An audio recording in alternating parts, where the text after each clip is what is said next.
Okay,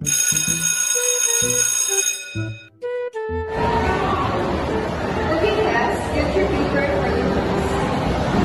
Okay, class, define philosophy.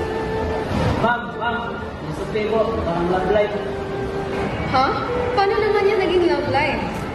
Parehong mahirap intindihin, pero masaya pag games mo. Juan, kung ganyan ka ulit, ikaw na mag-report next week. Sige ma'am, at least na-spotlight ako. Ang corny mo naman. At least, napagawa kita. Mission at place. Meet Juan, the Pilosopo.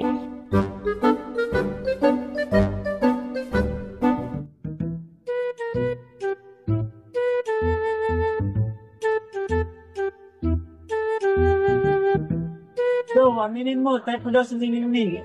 Hindi 2 years lang ako.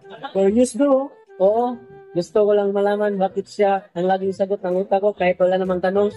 It's not curiosity, bro. What?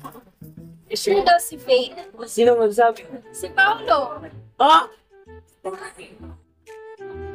Gusto ko kang mo, pero minsan, nahimik ka na lang kaya.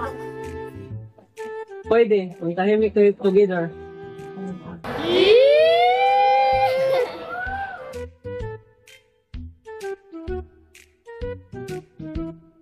Dude, she laughed. That's a progress.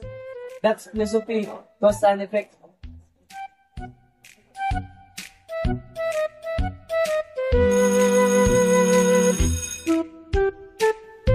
Bro, nagawa ka ba ng project o love confession video?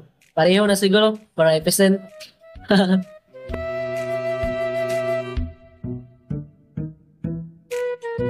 Ang galing ha. May sense pa rin kahit kalukuhan.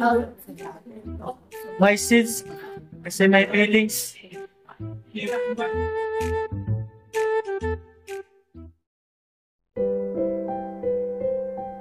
Sa wakas, matapos ang walang bilang na araw ng pilosopong biro, matatamis na ngiti at paulit-ulit na pagtatangkang paamuin ang puso ni Lulingning, dumating din ang sandaling pinakahihintay ni Juan. Ang araw na bumigay na rin ang puso ng dalaga sa kanyang matyagang pag-ibig. Hindi na yon tungkol sa patawang linya o magagandang salita, kundi hindi sa katapatan ng damdaming hindi kailanmang sumuko. Hanggang sa tuluyan mabihag niya ang pusong matagal na niyang minahal ng tahimik. So, ako pala yung sagot sa tanong mo. Depende. Gusto mo ba mag-concert kay ko? Ang corny mo talaga. Pero effective, di ba?